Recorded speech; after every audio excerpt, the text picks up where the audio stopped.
hom nie erken nie. Vriende, ek wil so 'n enkele versie lees hier in hoofstuk 4, want die Johannes Evangelie is nie kronologies nie.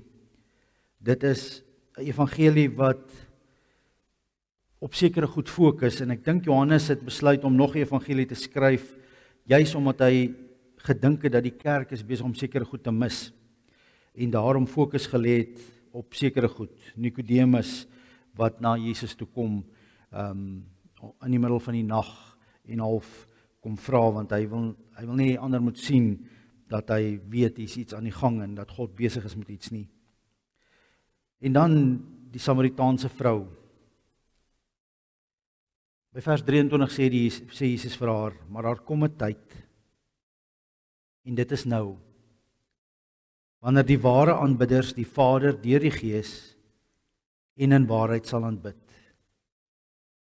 Want die Vader wil juis hê dat die mense wat hom aanbid dit so moet doen. God is Gees, en die wat hom aanbid moet hom deur die Gees en in waarheid aanbid. Vriende, iemand het gesê, vind jou ware hart.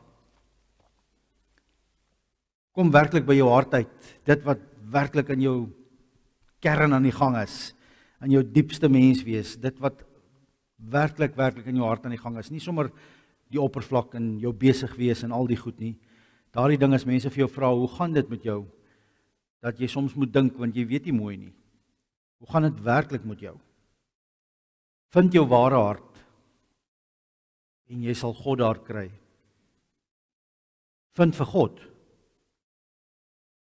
en jy sal jou hart daar kry. Henry Nouwen haal iemand aan, en dis 'n ou wat uit Rusland, of in Rusland was. Hy het homself afgesonder en askese gelewe, 'n recluse, soos die Engelse sê. En die ou het die volgende gesê, en Henry Nouwen haal hom aan in een van sy boekies. To pray is to descend with the mind into the heart. Om te bid is om met jou verstand af te sak tot in jou hart. And there to stand before the face of the Lord, ever present, all seeing within you.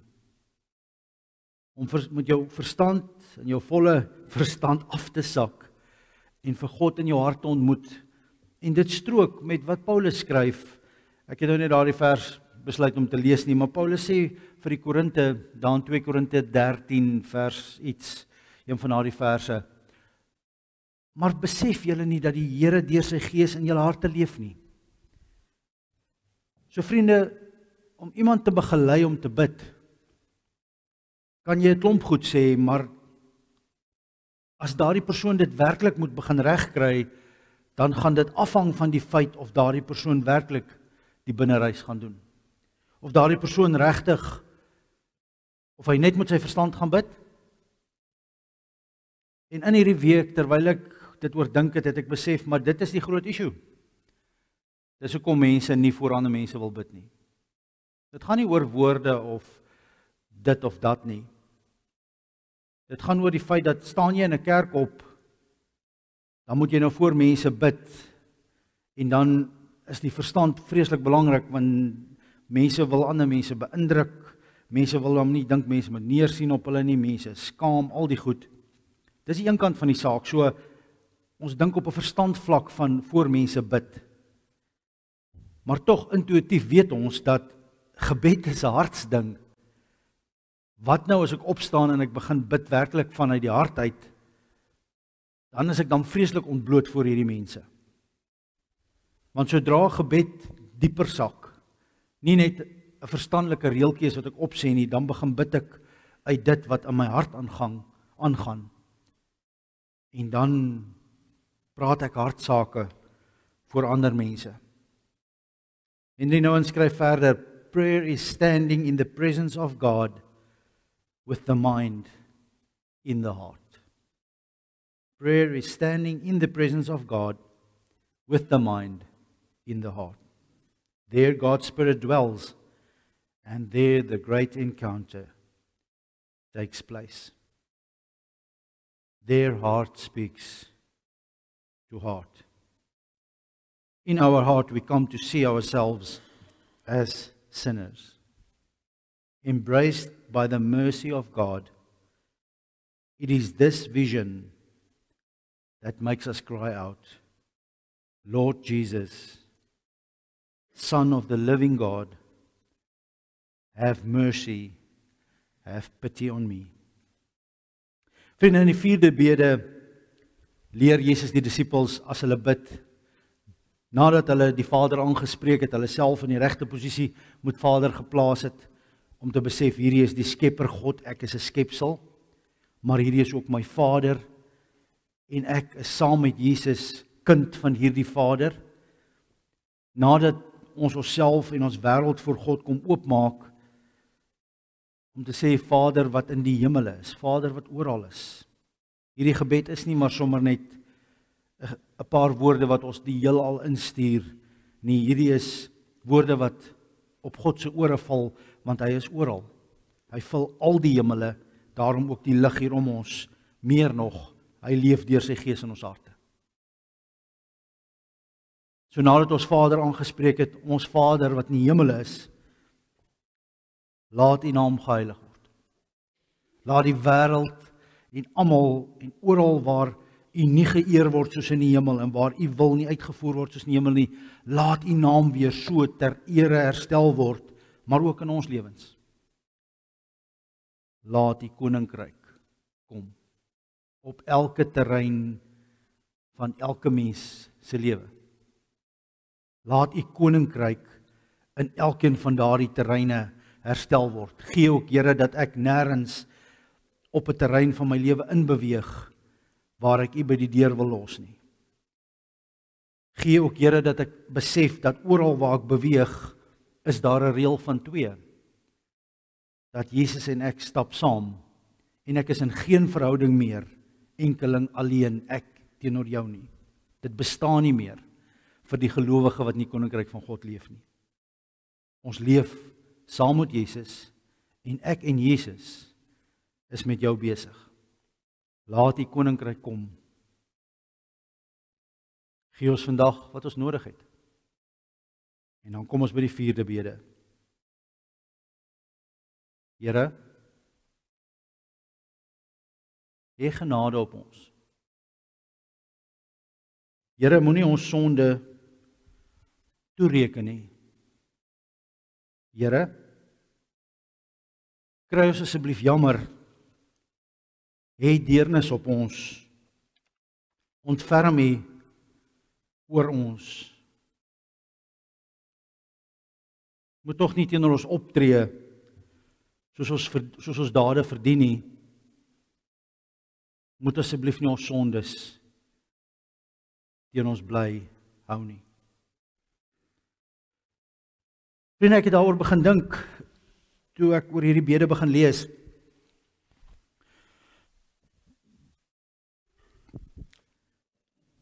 En besef dat daar nie 'n verhouding is wat kan bly bestaan as daar nie genade in die verhouding is nie. As jy met enigiemand in 'n verhouding gaan, dan word daar 'n sekere rapport geskep, 'n sekere kommunikasie, en ons sien en is van baie meer bewus in sekondes wat ons iemand ontmoet as wat ons besef. Die slim mense sê vir ons 70% van lyftaal of 70% van kommunikasie is lyftaal. En wanneer ons iemand ontmoet in daardie sekondes, baie keer, word daar hoofstukke gespreek. Gestel jy ontmoet iemand, daar ontstaan 'n rapport, daar ontstaan 'n verwagting, hier is 'n verhouding besig om te gebeur, en dit hoef nou nie 'n liefdesverhouding te wees nie, dit kan net twee mense teenoor mekaar wees. Enige verhouding. as deel van jou benadering tot daardie verhouding nie is, ek is bereid om jou te vergewe vir die goed wat jy alles nog verkeerd gaan doen nie, dan daai verhouding nie 'n kans nie. Geen verhouding nie. Die oomblik as ons in enige verhouding by die punt kom om te sê, ek het nou genoeg gehad, ek het nou genoeg hiervan verduur, my genade is nou op, genoeg. Die oomblik as ons op ons regte begin staan, die oomblik as ons op ons verwagting en dit wat ons eis in 'n verhouding begin staan, daardie oomblik is die skrif aan die muur. Daardie oomblik is dit net 'n kwessie van tyd en die tyd tel af, wanneer iemand iets gaan sê of doen en ek aanstoot gaan neem. Want jy sien, trots loop hand aan hand hiermee saam, en as jy by daardie punt kom om te sê, nou het ek genoeg gehad hiervan, nou staan ek op my verwagting, ek eis dat die volgende, ek eis dat ek erken, geërken, gewaardeer, dat ek eerbaar hanteer word, ek eis dat die volgende teenoor my sal, die oomblik as ek daar gaan, dan weet ons dat probleme is op pad. Hoekom?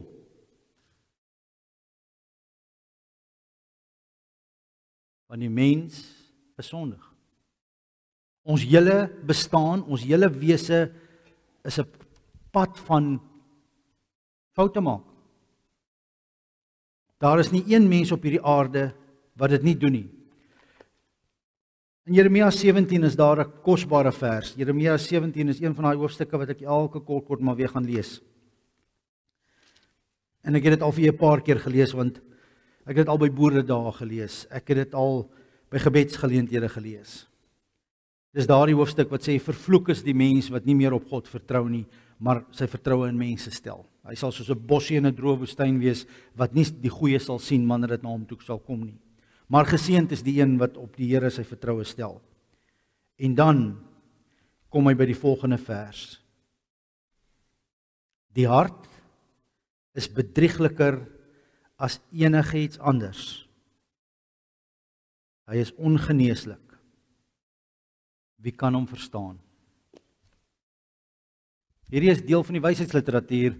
Dis deel van daardie stukkies wysheid wat vasgevang is deur die profeet, wat neergeskryf is in 'n opmerking wat gemaak is, waar hy 'n oordeel vel oor die lewe, oor mense, oor homself. En dan kom sê Here, ons harte is ongeneeslik.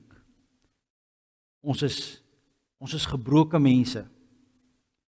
Ek dink hierdie ding het vir my regtig waar realiteit geraak toe ek met die geloofsreis die Enneagram gedoen het vir die eerste keer. Geloofs- of persoonlikheidstipes het nog altyd hulle rolletjie gehad. Ja, en dit was vir my op skool half hierdie ding van 'n klomp mense wil slim wees, nou gaan dink hulle 'n klomp goed uit en dan is dit nou vir hulle vreeslik lekker om oor die goed te praat en so aan.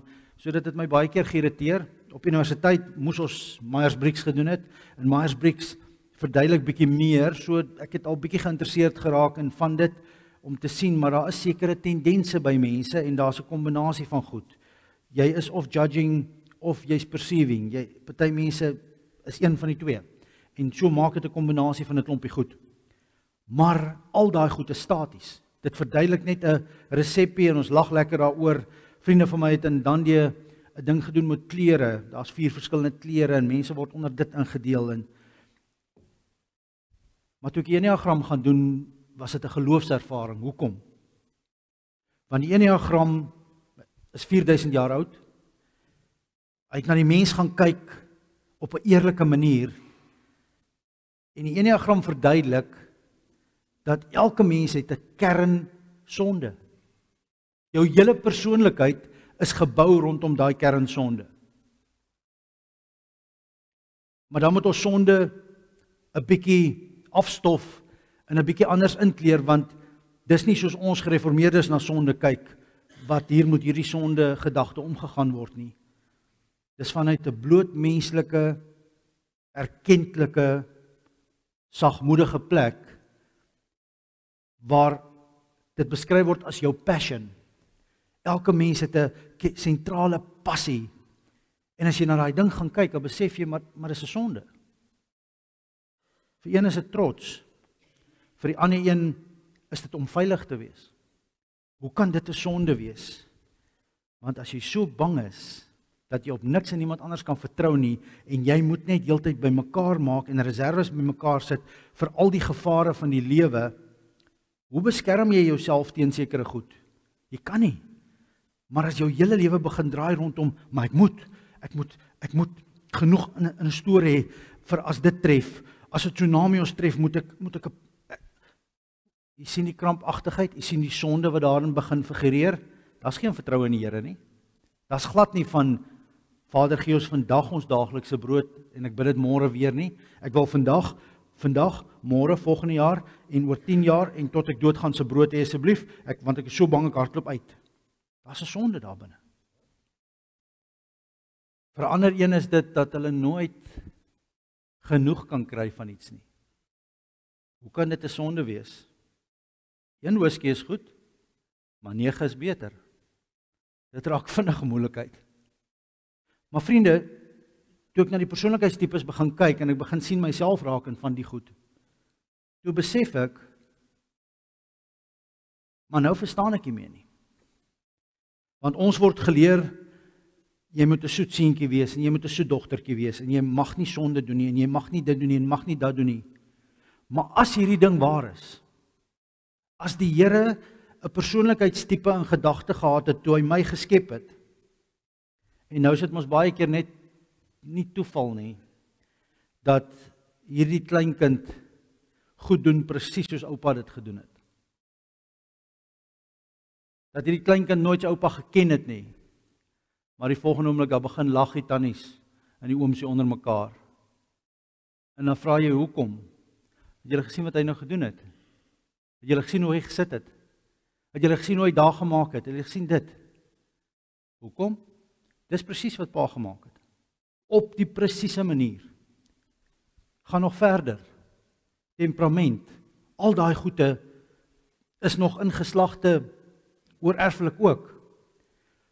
As God ons beplan het op 'n gebroke, sondige manier, en as hierdie ding waar is, dat ons kern menswees eintlik 'n reaksie is vanuit 'n sondigheid teen die lewe, en ons gryp na daai sondigheid om in die lewe te probeer oorleef,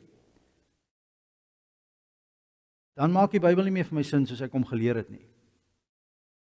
Want dan beteken dit sondigheid is so deel van ons wese dat ons nooit daarvan gaan wegkom nie. Meer nog, toe ek hierdie goed begin opswat en begin soek en begin sien, maar hier's waarheid in. Kyk net die realiteit hiervan, dis wie mens is. En as jy op 'n slegte plek is, gaan hierdie persoonlikheidstipe altyd soontoe. Ons dink ons is so uniek. Jy is niks uniek nie. Dis baie jammer. Jy het 'n persoonlikheidstipe, en daai persoonlikheidstipe, as jy die regte een identifiseer, as jy op 'n slegte plek is, gaan jy na sekere goed toe, en jy gaan ruk 'n klomp goed uit die kas uit, en jy hanteer dit op daai manier. Die een onttrek heeltemal, en hy gaan beplan hoe hy die ondergang van die ander een bewerk. 'n Ander een gaan na 'n plek toe waar hy totaal al begin hiperaktief raak, en hy wil alles doen, en alles regslaan, en alles regmaak. En as hy nog verder gaan, dan onttrek hy heeltemal. 'n Ander een is die lieflikste mens onder die son, maar as hy op daai plek kom, dan kom daar 'n tierwyf uit wat jy in jou lewe nie gedink het. Daai mens kan naby dit kom nie. En môreoggend dan bel hy ou jou en sê, ek weet nie wat fout is met my nie. Ek weet nie. Ek kan nie dink ek het so goed gesê en gedoen nie.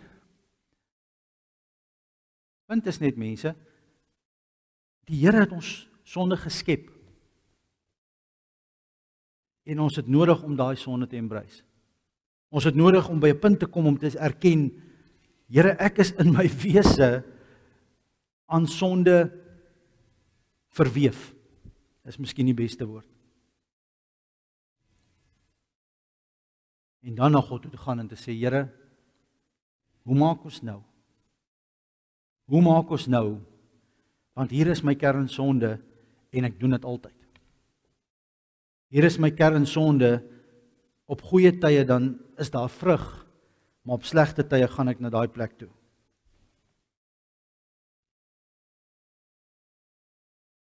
Toe begin goed in my resoneer van 1 Korintiërs 13. Die liefde verdra alles. Die liefde bedek alles. Die liefde glo alles, die liefde hoop alles. En vriende, die oomblik as jy met dit begin werk, en jy besef maar, dink jy oor as 'n pa en 'n kind. Jy het 'n kind wat jy groot maak, en daardie kind het gebreke. En soms, tot jou skaamte, sal daai kind se gebreke in die openbaar na vore kom. En dan is ouers so 'n bietjie rooi gesig en sorry, maar jy los nie daai kind nie. In daardie tantrum wat daai kind gooi of daardie sondige optrede wat daai kind daar demonstreer, bly jy die ma of pa wat probeer troos, probeer help en die kind hierdeur probeer kry. En weet, hieraan sal ons moet werk, maar ek weet nie heeltemal hoe nie, maar ek gaan jou nie los nie.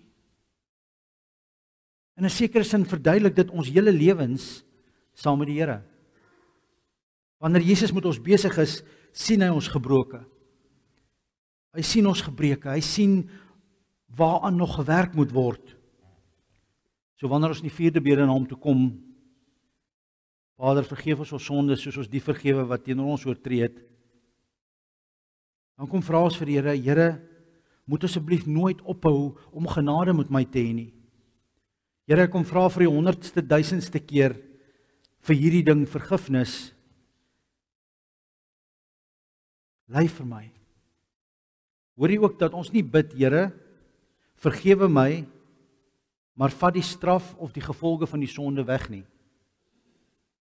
En wanneer ons sondaars vergewe, bid ons nie daarmee saam dat ons die gevolge van die sonde ongedaan maak nie. God het die mens so geskep dat daar gevolge is vir sonde. Al vergewe jy, bly daar gevolge. Iemand het dit eendag so verduidelik. 'n kind het na iemand toe gekom en gesê, maar pa, ek verstaan nie. Ons sê dan ons moet iemand vergewe vir die sonde wat hulle teen ons gedoen het, maar nou sê jy daar's nog steeds gevolge van die sonde. Wat bedoel jy? En toe is daar 'n mooi stuk hout in die huis. En die pa gaan tel 'n hamer op en hy vat 'n paar spykers en hy sê vir die kind, hierso, slaat gou hierdie 3 spykers vir my in hierdie hout hier teen die kas in. En dus die kind sê, nee, ek kan nie dit, nee, ek moet dit aan jou verduidelik. Slaan gou en die kind vat en nou slaan die 3 spykers in. Sê die pa vir die kind, daai spykers is soos die sonde wat iemand doen. Nou vra ons, vergewe die sonde, en die pa draai die hamer om en hy sê, trek nou vir ons die spykers uit. En dis soos die aksie, wanneer jy iemand vergewe vir dit wat hulle verkeerd gedoen het teenoor jou. En die kind trek die spykers uit, en hy gee die spykers vir die pa, en die pa sê, sien jy, die spykers is vergewe, hulle is weg, en die pa gooi hulle weg. Maar kyk na die hout. Is die hout nou sommer sonder skade, omdat jy vergewe het, wat, sê die kind, nee, maar hy's gate in die hout, sê, maar presies. Ons kan die sonde vergewe, maar die sonde los gate. En daardie gate het ook 'n doel. Wanneer die sondaar deur die gevolge van die sonde gaan, is daar binne ook 'n leerproses waarmee God met ons besig is. Ek wil graag vir 'n oomblik stil staan by Dawid. En wanneer jy hierdie bede lees, sou dit goed wees as jy maar af en toe na Psalm 51 toe gaan. En gaan kyk wat Dawid verstaan het rondom wanneer mens na God toe kom en vergifnis vra. Onthou, Dawid vra nie sommer vergifnis hier vir enigiets nie. Hy het moord gepleeg. Hy het iemand doodgemaak. Voordat het hy daai iemand se vrou gevat vir sy eie. En toe reël hy gou-gou dat die weermag daar ou heel voor in die heel voorste punt sit, daar waar almal doodgaan as die eerste pile en swaarde begin vlieg. Hy het moord gepleeg. En toe stuur die Here die profeet Nathan na hom toe, om vir hom te sê, dis wat hy gedoen het. Dawid kom na die Here toe en hy sê, Psalm 51 vers 3, Wees my genadig, o God, in die troue liefde. Wis my oortredings uit in die groot barmhartigheid. Was my skoon van my skuld, reinig my van my sonde. Ja, my oortredings ken ek, en van my sonde bly ek altyd bewus. Teen U alleen het ek gesondig, ek het gedoen wat verkeerd is in U oë. Hoor wat sê hy in die volgende sin. Hy vra vergifnis, hy vra dat die Here dit sal wegwas, en soos ons verder lees, kom ons agter, dat hy sê, Here, dis of die bene gebreek word in my lyf, ek het nie meer vrede en vreugde in my lyf nie, hierdie ding tussen my en U is besig om my op te vreet. Dis waarvoor hy kom vergifnis vra, maak dit reg, Here. Maar hoor wat daar staan, U uitspraak is dus reg, en U oordeel regverdig. Dawid vra vir die Here, vergewe my vir die sonde, kom maak reg wat tussen my en U gebeur het. Hy sê hier, Here, teen U alleen het ek gesondig. Teen U alleen het ek gedoen wat verkeerd is. Vers 10, laat my weer blydskap beleef en vreugde belewe. U het my verbrysel, laat my weer jubel. En die oomblik toe Dawid deur hierdie gebed is, en hy by God vergifnis vind, toe staan hy op, toe trek hy sy gesteerde klere uit, maak hom skoon, trek nuwe klere aan, en toe begin leef hy met 'n hart vol vergifnis en oorgawe aan God. Wat gebeur toe met hom? Hy begrawe sy kind wat hy by Batseba gehad het. Die straf van die Here was dat die kind wat gebore word doodgaan. God het nie die straf weggevat nie. Maar in 'n sekere sin is Dawid klaar genees. Het Dawid geweet, Here, U oordeel is dus reg en U oordeel is regverdig. Vergewe my. Vriende, ons kom na die Here toe en ons kom vra, Here, ek moet 'n pad met U stap. Maar ek is 'n ander ouetjie en ek verander nie. Ek verander bitter stadig. Die Here kom na ons toe en sê, ek weet wie jy is. Ek ken jou tot in jou fynste detail. Hoekom gee jy voor? Hoekom kies jy mooi woordjies of kom probeer jy my beïnvloed of doekies voordraai? Hoekom kom jy na my toe met al hierdie ander goed? Wil jy nie maar eerder net in jou hart, daar in jou diepste wonde, in jou diepste seer kry, in jou diepste realiteit, in jou diepste vreugdes insak? Ek sal jou daar kry. En dan nooi die Here vir ons, kom stap saam met my hierdie lewenspad van jou, spandeer tyd by my. Ek ken jou sonde. Ek ken jou gebreke. Ek het 'n plan vir jou. Ek het genade wat elke môre nuut is, alhoewel jy baie keer gaan struikel. Handlaagliedere 3, nadat Jeremia sy lot bekla het en gesê het, hy het gedink, dit is klaar met sy geloof. Ek het gedink, dit is klaar met my en met my hoop op die Here. Die gedagte aan my ellende en my vreemdelingskap is gal en gif vir my. As ek daaroor nadink, draai my gedagtes vas. En daar is so 'n spasietjie. Want in daardie oomblik kom daar insig. En as hy in vers 21 begin skryf, dan staan die volgende daar. Maar dit sal ek ter harte neem. En om die rede bly ek hoop. Deur die liefde van die Here het ons nie vergaan nie. Daar is geen einde aan sy ontferming nie. Dit is elke môre nuut. Vriende, as 'n verhouding tussen vriende of mense of ma en kind of broer en suster moet oorleef, dan moet daardie persoon genade met die ander se sonde hê en 'n besluit neem dat die liefde oordek alles, die liefde glo alles, die liefde hoop alles. Enige verhouding wat werk, as jy lank genoeg met daai mense tyd spandeer, dan kom jy agter, hulle sien mekaar se foute met genade raak. Hulle gee vir mekaar die spasie, dat wanneer die ander 'n fout maak, ons dit bedek, ons dit oorsien, ons self saam met die fout bereid is om saam met jou op pad te stap. Enige huwelik, as daar nie plekke is waar ons vir mekaar sê, ek het niks om vir jou te kom gee nie. Ek kom voor jou en ek sê vir jou,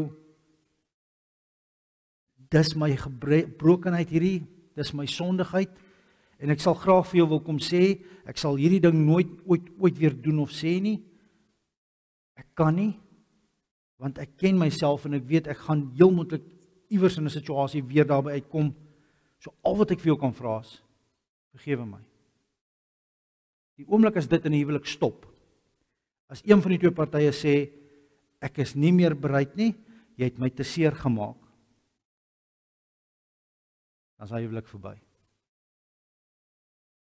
Die geheime resep met enige huwelik is die feit dat ons mekaar kan sê, ek het niks om vir jou te gee as betaling nie, sal jy my vergewe? En die ander een bereid is om te sê, ek vergewe jou. Vriende, ons is in die huwelik met die Here ook. Hy roep ons om sy hand te vat en sy disippels te raak, om in hierdie lewe te kom leer by hom, om sy, die mooi woord wat Dallas Willard gebruik is, sy apprentices te raak, sy appies. Ons kom leer ons vakmanskap by die Here, deur saam met hom te stap. As dit wat ek hierdie week gesê het waar is, dat daar 'n reël van 2 is, dat dit van hier af vorentoe nooit weer ek alleen is nie, maar ek en die Here, en ek en die Here is op pad, en ek en die Here is ook met jou besig. Wanneer ek en jy enigiets mee besig is, moet ek ook die vraag vra, wat gaan ek en die Here vir jou doen, namens jou doen, oor jou doen, met jou doen? Wat gaan ek en die Here in jou lewe bereik? Wat gaan jy en die Here in my lewe bereik? En dan sal dit wys wees om vinnig te leer. Ja, Here, vergewe ons sondes. Reken dit vir ons nie toe nie. Maar leer ook vir ons, Here, om dit met ander te doen. Leer ook vir ons hoe om ander te vergewe en saam met hulle sonde bereid te wees om 'n pad te stap. Vriende, mag die Here vir die seën, mag jy werklik waar in daardie plek ingaan, om op hierdie moeilike plek van die lewe die Here in die oë te kyk. En dit wat ek vandag gepreek het self, die prakties daarvan te gaan doen. Mag die Here vir die seën. Kom ons buig die hoofde. Ons hemelse Vader, baie dankie vir die liefde. Dankie Here vir genade wat so oneindig is. Here, ek bid vir elkeen wat hier sit en ek bid vir ons gebedslewens. Dis moeilik, Here. Dis moeilik om gebed reg te kry. Dis moeilik om werklik in gebed te groei. Meeste van ons wat hier sit sukkel om konstant 'n gesonde gebedslewe te hê. Meeste van ons wat hier sit sukkel om 'n diep gebedslewe te hê. Meeste van ons wat hier sit sukkel om 'n eerlike gebedslewe te hê. Ons bid baie maklik die lysies. Ons bid baie maklik vinnig verander. Maar as dit kom by U in die oë kyk vanuit ons ware hart, dan sê baie van ons maar eerder amen en begin ons dag. Ek bid vir ons, ek bid vir die genade dat U ons dieper sal vat. Ons bid dit in Jesus naam. Amen.